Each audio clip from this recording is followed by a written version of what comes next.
Hello, hi, it's your honeybee. Welcome back to my channel.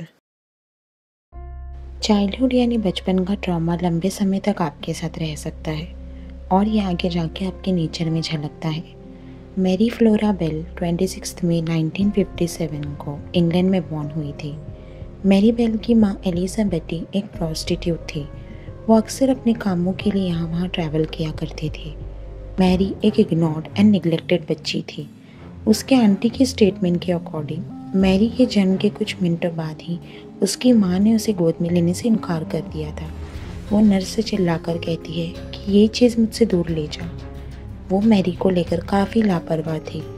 वो कभी उसे खिड़की से नीचे फेंक दिया करती थी तो कभी उसे नींद की गोली खिला दिया करती थी। सबको लगने लगा था कि वो जानबूझ के उसे मारना चाहती है। मैरी की माँ ने अब अपनी बेटी को सेक्सुअली अब्यूज़ करना भी स्टार्ट कर दिया था। वो अपनी बेटी के दोनों हाथों को और आंखों पे पट्टी बांधकर उसे अपने कस्टमरों के साथ ओरल सेक्स के लिए मजबूर किया करती थी। मैरी की बस एक ही दोस्त थी, Norma. They both were really good friends. Mary जैसे जैसे बड़ी होती गई, अब धीरे धीरे वो बहुत खतरनाक होती जा रही थी।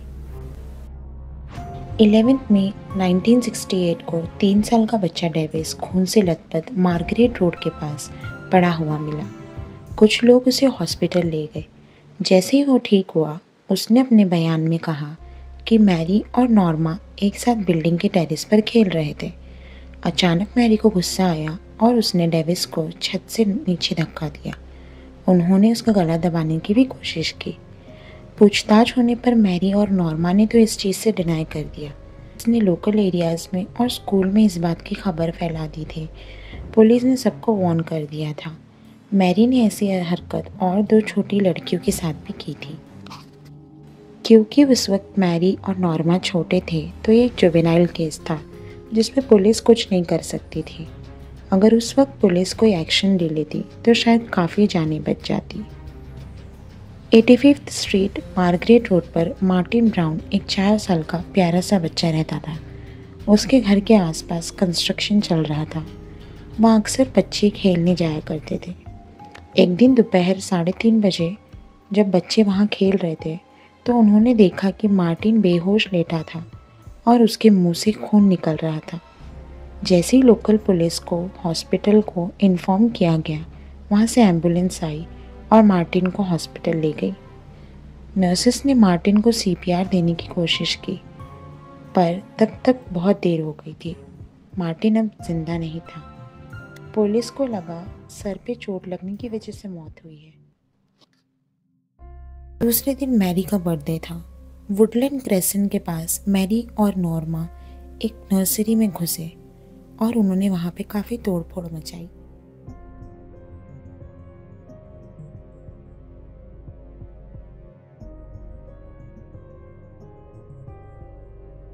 उन्होंने वहां पे बुक फाड़ी, ब्लैकबोर्ड्स पर इंक फेंकी और टेबल्स भी फेंकी।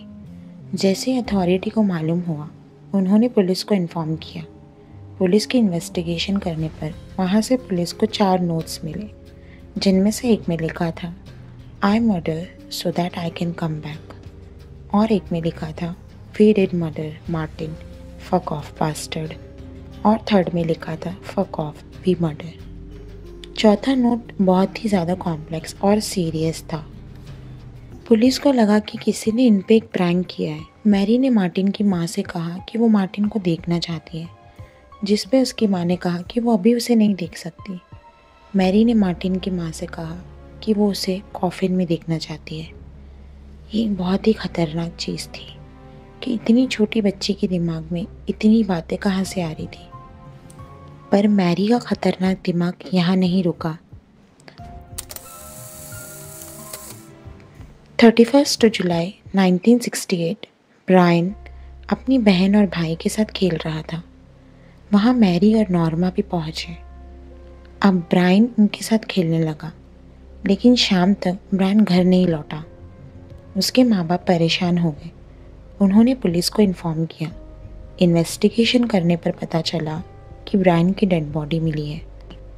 उसके बॉडी पर स्क्रैचेस थे और सीजर से उसके बाल बहुत ही अजीब तरीके से काटे गए थे और उसके प्राइवेट पार्ट पर एम लिखा गया था। इस इंसिडेंट के बाद तो पूरा देश हिल गया। उसका सर्च ऑपरेशन शुरू हुआ। पुलिस ने 1200 बच्चों से पूछताछ की, जिनमें से 2 मैरी और नॉर्मा भी थे। क्वेश्चनिंग के दौरान नॉर्मा ज़्यादा जवाब दे रही थी, पर मैरी खामोश थी। कुछ देर बाद दोनों ने एक्सेप्ट कर लिया कि वो उस दिन ब्रायन के साथ खेल रही थी। मैरी ने अपने उल्टे सीधे बयान से पुलिस को भटकाने की काफ़ी कोशिश की, लेकिन पुलिस ने पहले ही डिस्कवर कर लिया था। आगे की इन्वेस्टिगेशन पे पता चला कि ब्रायन का मर्डर सिर्फ मैरी ने किया था और नॉर्मा को मैरी ने डेमोन्स्ट्रेट करके दिखाया था कि ये मर्डर उसने कैसे किया, क्योंकि वो उस वक्त वहाँ मौजूद नहीं थी। उस दौरान नॉर्मा कहीं और खेलने चली गई थी। पुलिस ने जब मैरी से इसके बारे में पूछा तो उसने पहले डिनाई किया। सबसे हैरान करने वाली बात तो ये है कि मैरी ब्रायन की डेड बॉडी को देखकर ज़ोर ज़ोर से हंस रही थी और इस बात को देखकर पुलिस भी चौंक गई थी। मैरी को ये सब करके एक रिलीफ मिलता था। उसका पास्ट, उसका फ्यूचर, मैरी ने सब कुछ बिगाड़ दिया। मैरी बेल को दोनों लड़कों की मौत के लिए सज़ा सुनाई गई, पर मैरी ने खुद कहा था कि नॉर्मा ने कोई मर्डर नहीं किया, इसीलिए नॉर्मा को कोई सज़ा नहीं हुई और इस तरह मैरी ने अपनी लाइफ बर्बाद कर ली। दोस्तों, इस बात से मैं आपको कहना चाहती हूँ कि आप ज़िंदगी में आपका अतीत चाहे कितना भी बुरा रहा हो, पर आप हमेशा एक नई शुरुआत कर सकते हैं।